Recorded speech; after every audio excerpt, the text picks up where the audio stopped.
Halo, assalamualaikum warahmatullahi wabarakatuh. Kembali lagi di channel YouTubeku Indira Fitriandini. So guys, aku sekarang punya segmen baru. Jadi aku bikin podcastan gitu, biar kayak youtuber yang lain. Soalnya kan sekarang lagi happening nih podcast nih. Aku bikin segmen ngopi, ngomong apa sih gitu. Oke, teman-teman, di sini podcastku akan berisi beberapa pembahasan. Ya, pembahasan itu aku baca dari buku yang aku punya di rumah. Jadi, karena ini juga hasil dari kegabutan di rumah aja gitu. Terus aku mikir, kenapa ya nggak buat sesuatu yang sekiranya juga bermanfaat, juga bisa jadi konsumsi teman-teman, ngilangin kegabutan teman-teman di rumah gitu. Jadi aku bikin segmen ngopi ini gitu. Anyway, apa kabar kalian yang harus di rumah aja? Dan keep strong. Keep strong. Semoga tetap sehat yang harus tetap berada di luar rumah gitu ya. Jaga kesehatan, kebersihan, dan semoga semuanya cepat berlalu.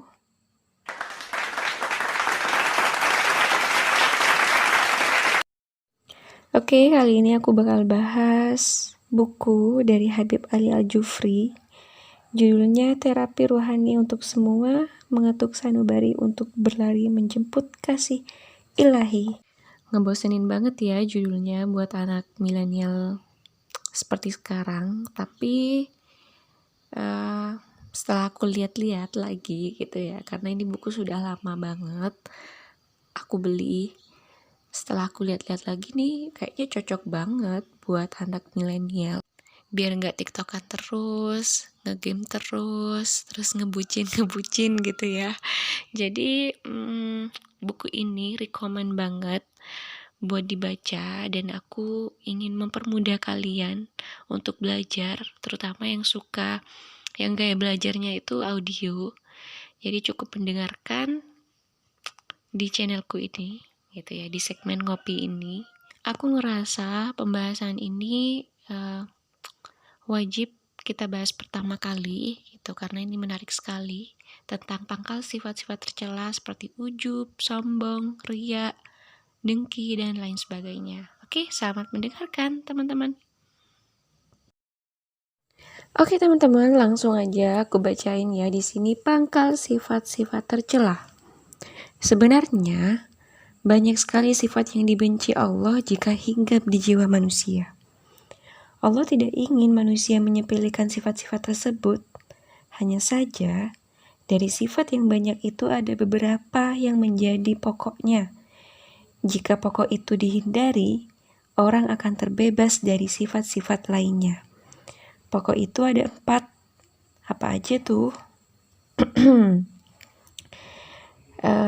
Yang pertama ujub, kedua sombong, ketiga riya, dan keempat dengki.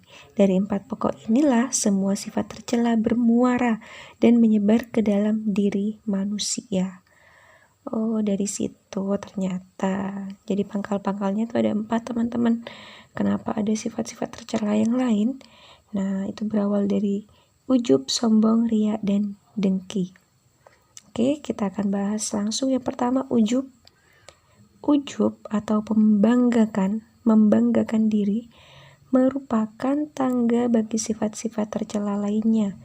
Ujub artinya tidak merasa bahwa yang ada pada diri seseorang adalah nikmat dari Allah, bahwa ketaatan yang ia lakukan berkat taufik dan petunjuk Allah. Kita diperintahkan untuk rajin mengerjakan ketaatan dan melakukannya secara sempurna. Tetapi Dia pun, Allah itu gitu ya, mengingatkan kita bahwa rajinnya kita, sempurnanya amal kita, dan diterimanya amal kita, semua ini sesungguhnya murni anugerah dari Allah. Tanpa petunjuknya, manusia takkan mampu melakukan ketaatan apapun. takkan mampu menjalankannya secara baik dan konsisten. Jika kesadaran terhadap hal ini sudah lenyap dari kalbu seseorang, berarti ia telah terjangkit penyakit ujub. Ia merasa bahwa apa yang dikerjakannya adalah hasil jerih payah dan atas kekuatannya sendiri. Sesungguhnya aku diberi harta itu karena ilmu yang ada padaku. Quran Surat Al-Qasas ayat 78. Menisbahkan sesuatu kepada diri sendiri, bukan kepada taufik dan petunjuk Allah, adalah ujub. Inilah yang kemudian membuatnya mengungkit-ungkit nikmat Allah.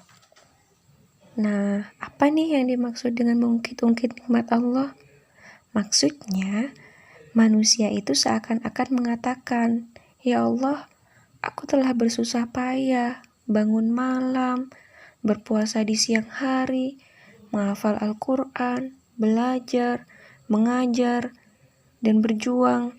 Karena itu, aku berhak menunggu balasan kebaikan darimu." Ia lupa bahwa balasan kebaikan bukan karena perbuatannya, tetapi karena anugerah dan kemurahan Allah. Bisa saja lidahnya mengatakan, "Semua ini benar-benar berkat taufik dan kemurahan Allah. Kami tidak berhak apa-apa." Kadang ada tuh ya yang ngomong kayak gitu. Banyak gitu ya. Tetapi jauh di hatinya ia mengatakan, "Aku berhak mendapatkannya karena aku sudah bersusah payah, berkorban, mengerahkan segenap kekuatan, dan semua telah aku lakukan." Apa arti perkataan ini? Mengaku berhak, inilah yang disebut penyakit ujub. Sebab hatinya mengungkit-ungkit kebaikan kepada Allah. "Ya Tuhanku, aku berhak mendapatkan balasan kebaikan darimu, dan Engkau harus memberikannya." Siapakah gerangan orang yang berani mengatakan harus kepada Tuhannya? Siapa yang berani menekan dan mengharuskan Allah? Dalam sebuah hadis disebutkan bahwa seorang laki-laki beribadah kepada Allah selama 500 tahun. Selama itu ia tidak pernah sekalipun bermaksiat kepada Allah. Pada hari kiamat, ia pun dibawa malaikat menghadap kepada Allah. "Amalmu sudah aku terima, masuklah ke surga dengan rahmatku," kata Allah, bilang gitu. Terus orang itu bilang, "Wahai Tuhanku, bukan dengan rahmatmu, tetapi karena amalku." Sombong banget ngomong gitu tuh. "Bukankah selama 500 tahun aku tidak pernah bermaksiat kepadamu? Aku hanya taat dan beribadah kepadamu. Jadi, dengan amalku itu aku berhak mendapatkan surga." Padahal tanpa rahmat Allah, ia dijebloskan ke lubang neraka. Terus Allah jawab nih teman-teman, "Kalau karena amalmu, hitunglah sekarang." Malaikat kemudian menghitung nilai ketaatan orang itu selama 500 tahun dan meletakkannya di salah satu lengan timbangan. Sementara di lengan yang satunya lagi diletakkan nikmat mata. Ternyata amalnya tidak mengimbangi kewajiban mensyukuri nikmat mata tersebut. Orang ini tidak menunaikan kewajiban bersyukur. Seluruh amalnya tidak cukup untuk menebus kelalaiannya mensyukuri nikmat mata. Lapor malaikat. "Kalau begitu bawa ia ke neraka," kata Allah. "Wahai Tuhanku, ternyata benar karena rahmatmu," kata orang itu. "Dengan rahmatku bawa ia ke surga," perintah Allah. Jadi, masalahnya kembali kepada rahmat Allah. Kenapa? Pertama, karena betapapun manusia beramal, ia takkan pernah bisa memenuhi kewajiban terhadap Allah. Takkan pernah mampu mensyukurinya. Takkan pernah dapat memenuhi hak setiap butir nikmat yang dianugerahkan Allah. Terhadap nikmat indriawi saja, duniawi mungkin ya. Aku nggak tahu sih bahasanya nih. Aku ganti duniawi aja ya. Terhadap nikmat duniawi saja ia tidak mampu. Apalagi terhadap nikmat ruhani, nikmat iman dan Islam, nikmat tauhid, nikmat hidayah, nikmat istiqomah. Kalau terhadap hak mensyukuri nikmat saja ia tidak mampu, bagaimana mengaku punya hak? Wow. Ya, kita sering, bukan kita sih, aku sering lalai. Tidak mensyukuri apa yang sudah diberikan. Jika seseorang berhutang, kemudian membayarnya kurang dari 1/4-nya, berhakkah ia mengatakan, sudah aku bayar hutangku, sekarang aku berhak mendapatkan kebaikanmu, berhak mendapatkan imbalan? Tentu saja kita akan mengatakan, imbalan apa, hak apa, hutangmu aja belum lunas. Seseorang meminjam uang 100.000 dirham kepada Anda, misalkan ya. Setelah membayar 1 dirham, ia berkata, aku sudah bayar pinjamanku 1 dirham, jadi kamu tidak bisa macam-macam kepadaku. Kamu harus menghormati, menghargai, memuliakan, menjaga hubungan, dan memberiku imbalan. Mungkin Anda sudah mengatakan, apakah engkau sudah gila? Kamu gak waras. Apa artinya 1 dirham dibandingkan dengan jumlah pinjaman yang harus engkau bayar? Jika begini caramu, engkau pantas mendapatkan pelajaran. Aku sudah bersabar 100.000. Engkau bayar 1 dirham. Tetapi kamu masih bilang punya hak. Punya hak apa, woi? Kalau tanggunganmu aja belum engkau penuhi, lalu yang mana milikmu? Bahkan bisa jadi dengan begitu Anda merasa dihina dan dibohongi. Anda dianggap tuli, tidak mengerti, dan buta transaksi. Ini membuat Anda berkata, baiklah, nanti akan aku beri kau imbalan, tetapi dengan syarat lunasi dulu hutangmu.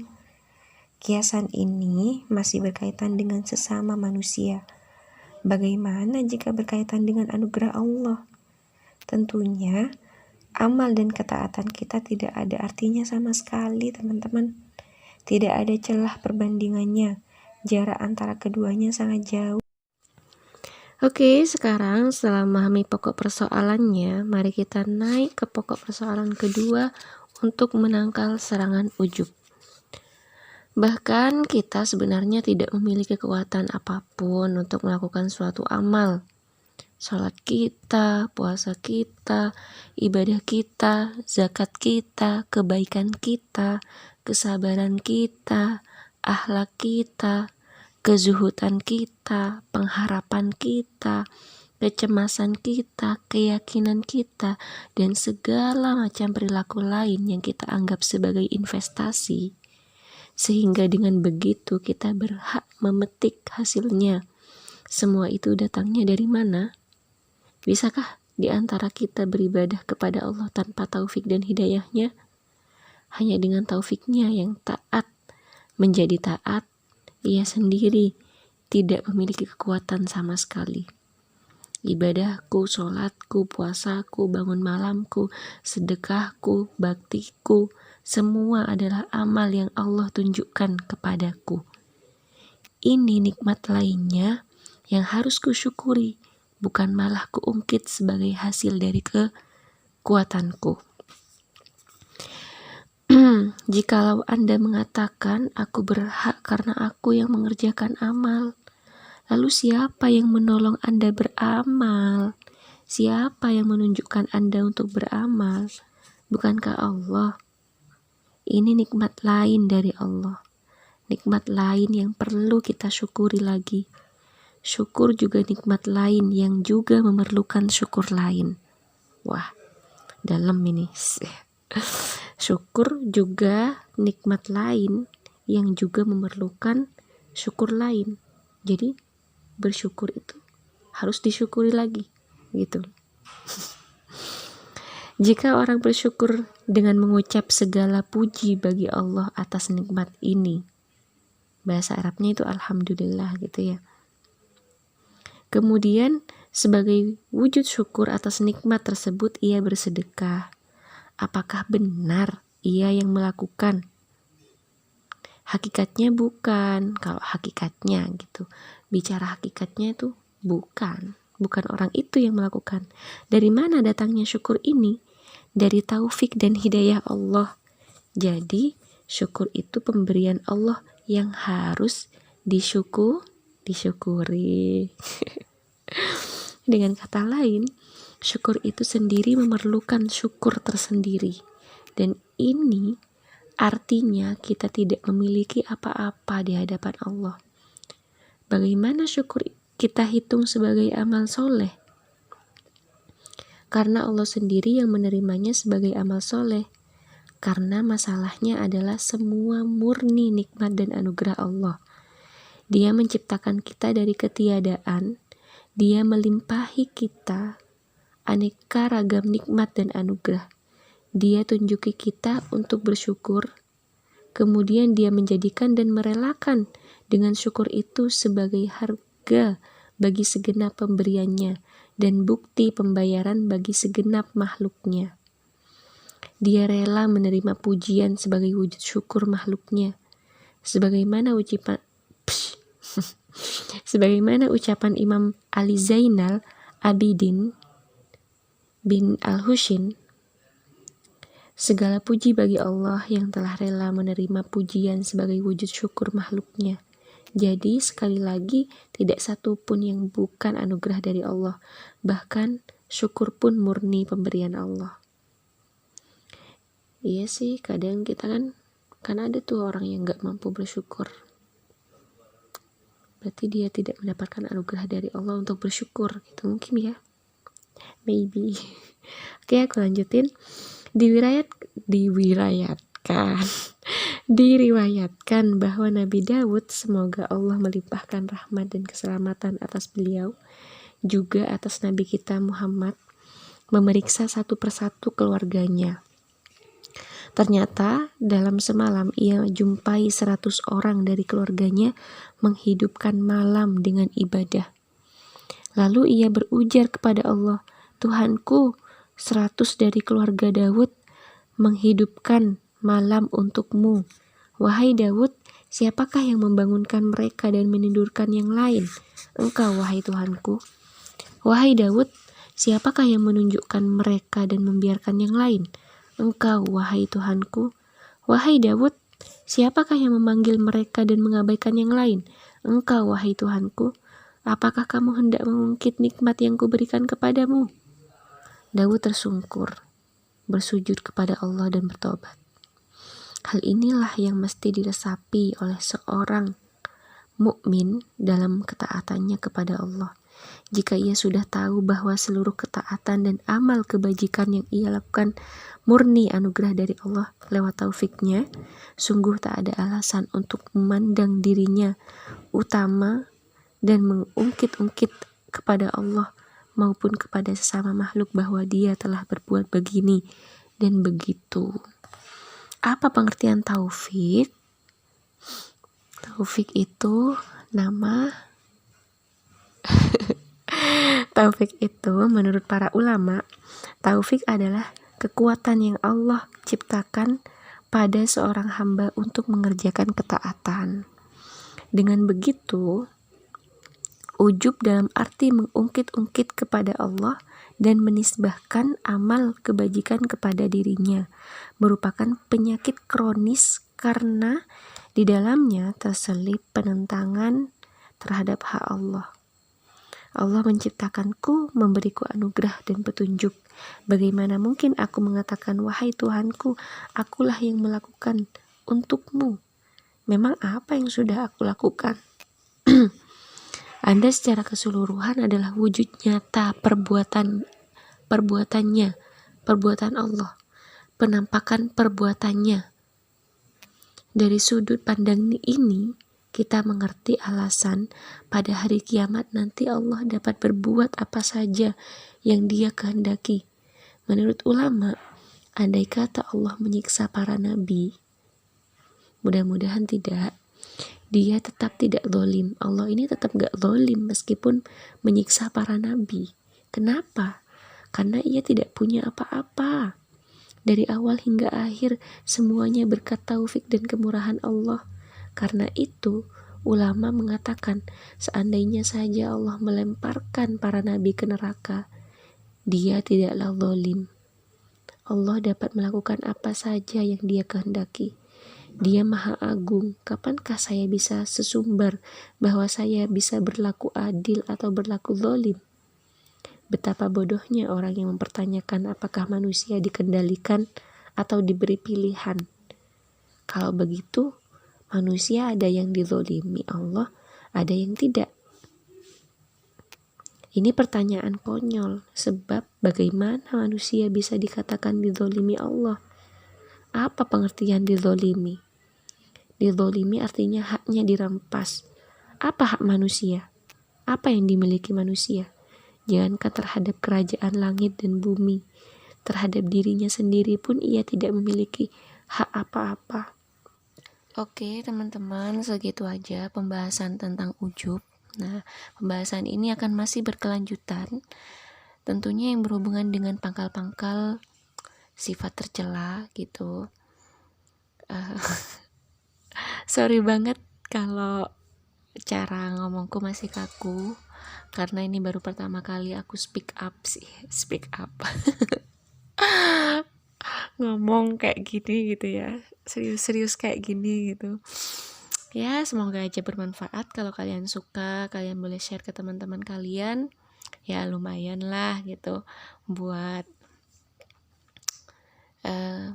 ngisi waktu luang gitu ya. Oke, gini ya, kesimpulannya aku bikin podcast ini bukan untuk mendoktrin kalian, bukan untuk menjadikan ini sebagai amunisi kalian untuk menilai orang lain gitu, karena kita nggak punya hak, sekali lagi kita nggak punya hak apa-apa untuk menilai orang lain. Oke lah, kita bisa belajar gitu dari orang lain, oh ini kayaknya ujub nih, masuk ujub nih, tapi kita nggak boleh sampai menunjukkan kalau kita itu sudah tahu nih ujub dan kita semena-mena gitu menilai orang lain kalau sifatnya itu termasuk ujub gitu. Nah, ini hanya sebagai pengetahuan buat kalian. Intinya kita harus belajar menilai tidak hanya dari satu sisi saja, dari berbagai sisi gitu. Intinya tetap husnuzon. Oke teman-teman, terima kasih banget yang sudah mau dengerin podcastku yang gak penting ini. Yang gak jelas banget, tapi semoga bisa membantu mengisi waktu kalian, mengisi waktu luang, waktu kosong, apalagi hatinya yang kosong. Mulai deh ngebucin gitu ya. Oke, ketemu lagi nanti ya di segmen selanjutnya, masih di segmen ngopi, ngomong apa sih gitu. Jadi segmen kedua nanti ya kita akan bahas tentang sombong. Apa sih sombong itu? Oke ya, terima kasih buat teman-teman. Jangan lupa di subscribe. Terima kasih. Assalamualaikum warahmatullahi wabarakatuh.